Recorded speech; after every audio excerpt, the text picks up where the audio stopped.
प्रिय देशवासियों, नमस्कार। हम सभी ने बीते दिनों में देश का सामर्थ्य और उसका संयम दोनों देखा है। मैं सबसे पहले भारत की पराक्रमी सेनाओं को, सशस्त्र बलों को, हमारी खुफिया एजेंसियों को, हमारे वैज्ञानिकों को, हर भारतवासी की तरफ से सैल्यूट करता हूं। हमारे वीर सैनिकों ने ऑपरेशन सिंदूर के लक्ष्यों की प्राप्ति के लिए असीम शौर्य का प्रदर्शन किया। मैं उनकी वीरता को, उनके साहस को, उनके पराक्रम को आज समर्पित करता हूं। हमारे देश की हर माता को, देश की हर बहन को और देश की हर बेटी को ये पराक्रम समर्पित करता हूं। साथियों, 22 अप्रैल को पहलगाम में आतंकवादियों ने जो बर्बरता दिखाई थी, उसने देश और दुनिया को झकझोर दिया था। छुट्टियां मना रहे निर्दोष मासूम नागरिकों को धर्म पूछकर उनके परिवार के सामने, उनके बच्चों के सामने बेरहमी से मार डालना, यह आतंक का बहुत बीभत्स चेहरा था, क्रूरता थी। ये देश के सद्भाव को तोड़ने की घिनौनी कोशिश भी थी। मेरे लिए व्यक्तिगत रूप से ये पीड़ा बहुत बड़ी थी। इस आतंकी हमले के बाद सारा राष्ट्र, हर नागरिक, हर समाज, हर वर्ग, हर राजनीतिक दल एक स्वर में आतंक के खिलाफ कड़ी कार्रवाई के लिए उठ खड़ा हुआ। हमने आतंकवादियों को मिट्टी में मिलाने के लिए भारत की सेनाओं को पूरी छूट दे दी और आज हर आतंकी, आतंक का हर संगठन जान चुका है कि हमारी बहनों बेटियों के माथे से सिंदूर हटाने का अंजाम क्या होता है। साथियों, ऑपरेशन सिंदूर ये सिर्फ नाम नहीं है, ये देश के कोटि कोटि लोगों की भावनाओं का प्रतिबिंब है। ऑपरेशन सिंदूर न्याय की अखंड प्रतिज्ञा है।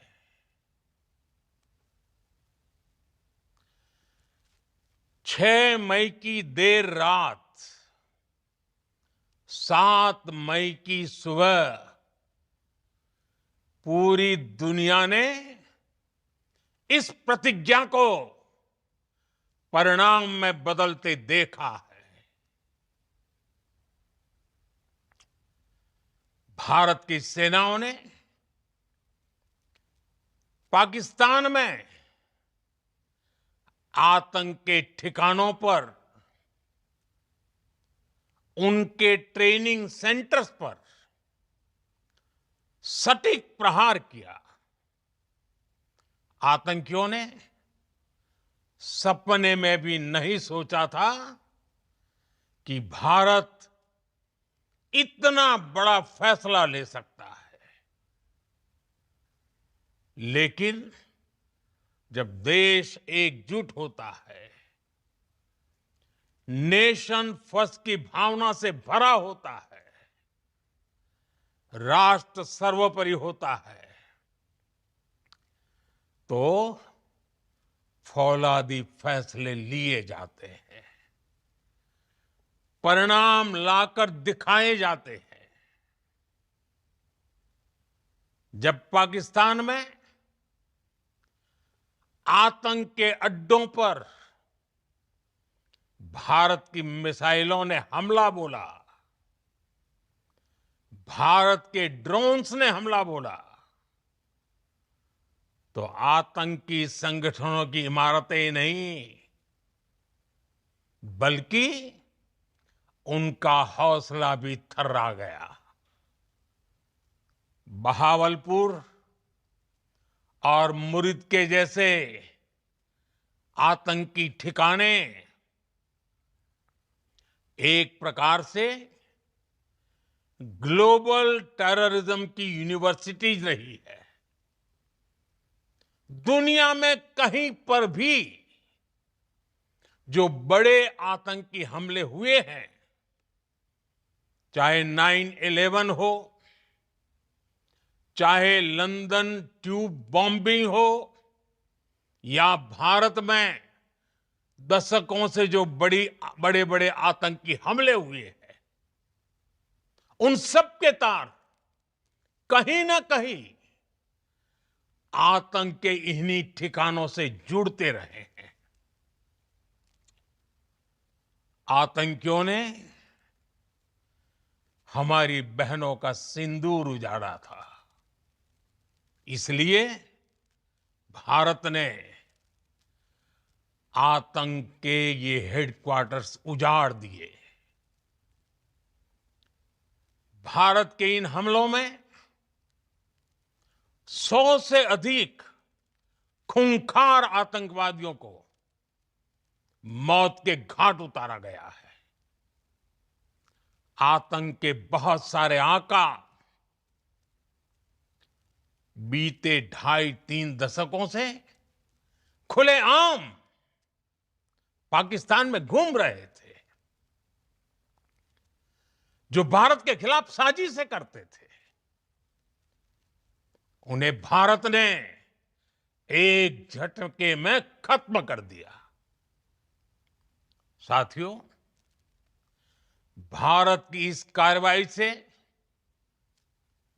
पाकिस्तान घोर निराशा में गिर गया था, हताशा में गिर गया था, बौखला गया था। और इसी बौखलाहट में उसने एक और दुस्साहस किया। आतंक पर भारत की कार्रवाई का साथ देने के बजाय पाकिस्तान ने भारत पर ही हमला करना शुरू कर दिया। पाकिस्तान ने हमारे स्कूलों, कॉलेजों को, गुरुद्वारों को, मंदिरों को, सामान्य नागरिकों के घरों को निशाना बनाया। पाकिस्तान ने हमारे सैन्य ठिकानों को निशाना बनाया। लेकिन इसमें भी पाकिस्तान खुद बेनकाब हो गया। दुनिया ने देखा कि कैसे पाकिस्तान के ड्रोन्स, पाकिस्तान की मिसाइलें भारत के सामने तिनके की तरह बिखर गई। भारत के सशक्त एयर डिफेंस सिस्टम ने उन्हें आसमान में ही नष्ट कर दिया। पाकिस्तान की तैयारी सीमा पर वार की थी, लेकिन भारत ने पाकिस्तान के सीने पर वार कर दिया। भारत के ड्रोन्स,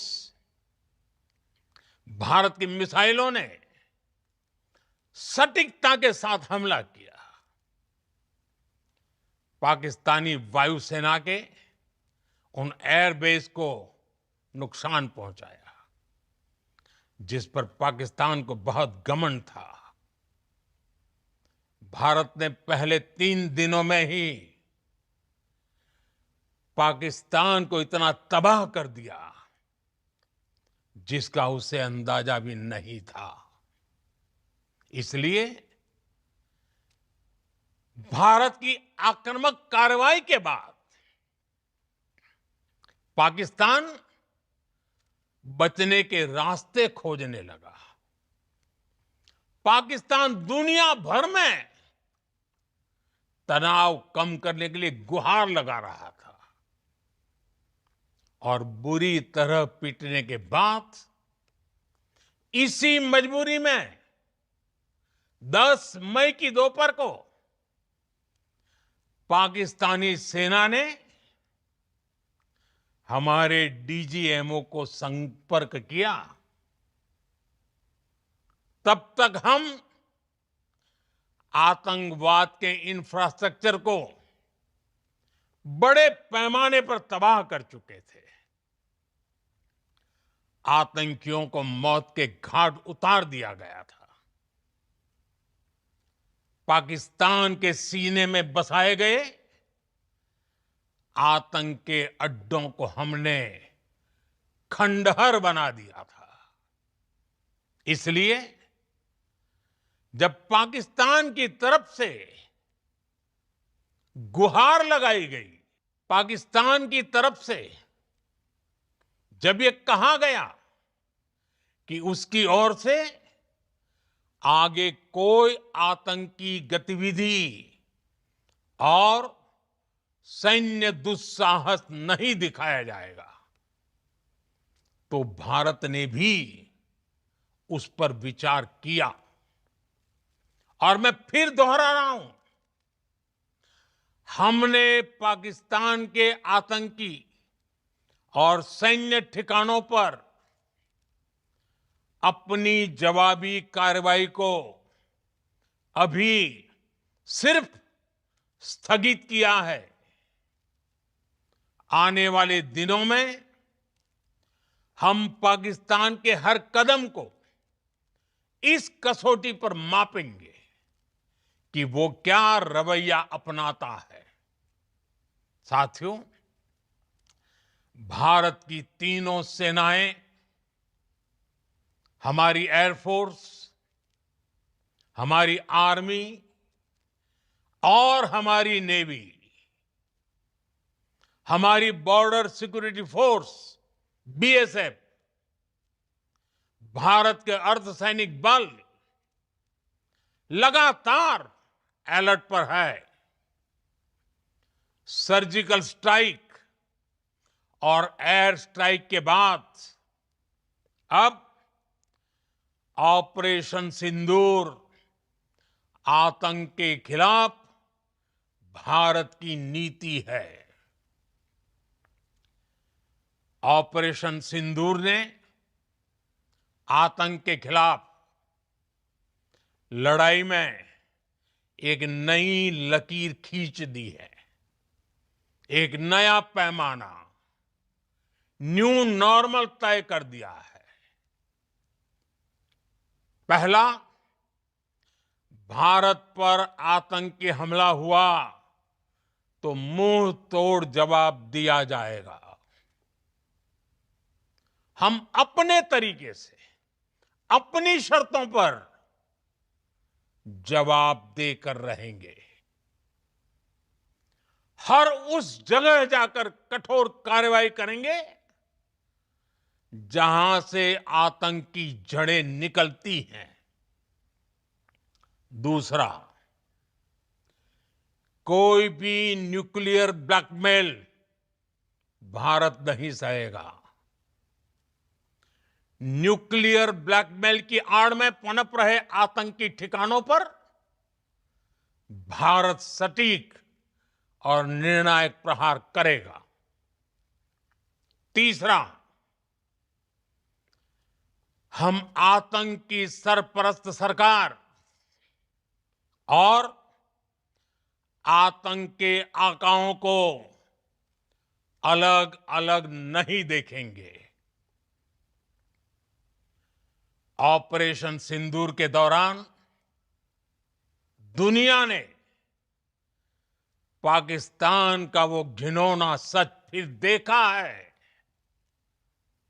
जब मारे गए आतंकियों को विदाई देने पाकिस्तानी सेना के बड़े बड़े अफसर उमड़ पड़े। स्टेट स्पॉन्सर्ड टेररिज्म का ये बहुत बड़ा सबूत है।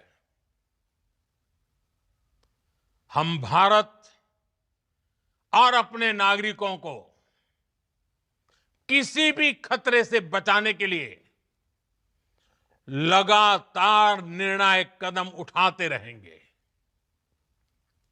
साथियों, युद्ध के मैदान पर हमने हर बार पाकिस्तान को धूल चटाई है और इस बार ऑपरेशन सिंदूर ने नया आयाम जोड़ा है। हमने रेगिस्तानों और पहाड़ों में अपनी क्षमता का शानदार प्रदर्शन किया और साथ ही न्यू एज वॉरफेयर में भी अपनी श्रेष्ठता सिद्ध की। इस ऑपरेशन के दौरान हमारे मेड इन इंडिया हथियारों की प्रामाणिकता सिद्ध हुई।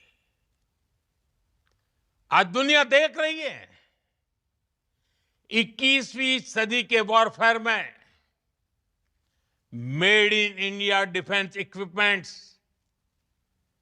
इसका समय आ चुका है। साथियों, हर प्रकार के आतंकवाद के खिलाफ हम सभी का एकजुट रहना, हमारी एकता हमारी सबसे बड़ी शक्ति है। निश्चित तौर पर ये युग युद्ध का नहीं है, लेकिन ये युग आतंकवाद का भी नहीं है। टेररिज्म के खिलाफ जीरो टॉलरेंस, ये एक बेहतर दुनिया की गारंटी है। साथियों, पाकिस्तानी फौज, पाकिस्तान की सरकार जिस तरह आतंकवाद को खाद पानी दे रहे हैं, वो एक दिन पाकिस्तान को ही समाप्त कर देगा। पाकिस्तान को अगर बचना है तो उसे अपने टेरर इंफ्रास्ट्रक्चर का सफाया करना ही होगा। इसके अलावा शांति का कोई रास्ता नहीं है। भारत का मत एकदम स्पष्ट है। टेरर और टॉक एक साथ नहीं हो सकते। टेरर और ट्रेड एक साथ नहीं चल सकते और पानी और खून भी एक साथ नहीं बह सकता। मैं आज विश्व समुदाय को भी कहूंगा, हमारी घोषित नीति रही है अगर पाकिस्तान से बात होगी तो टेररिज्म पर ही होगी। अगर पाकिस्तान से बात होगी तो पाक ऑक्युपाइड कश्मीर पीओके उस पर ही होगी। प्रिय देशवासियों, आज बुद्ध पूर्णिमा है। भगवान बुद्ध ने हमें शांति का रास्ता दिखाया है। शांति का मार्ग भी शक्ति से होकर जाता है। मानवता शांति और समृद्धि की तरफ बढ़े, हर भारतीय शांति से जी सके, विकसित भारत के सपने को पूरा कर सके, इसके लिए भारत का शक्तिशाली होना बहुत जरूरी है। और आवश्यकता पड़ने पर इस शक्ति का इस्तेमाल भी जरूरी है।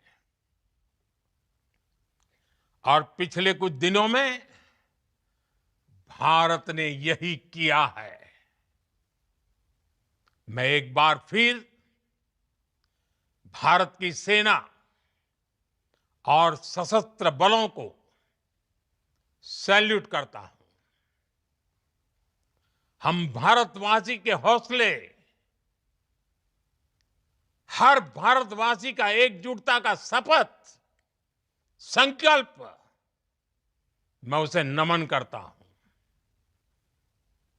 बहुत बहुत धन्यवाद। भारत माता की जय। भारत माता की जय। भारत माता की जय।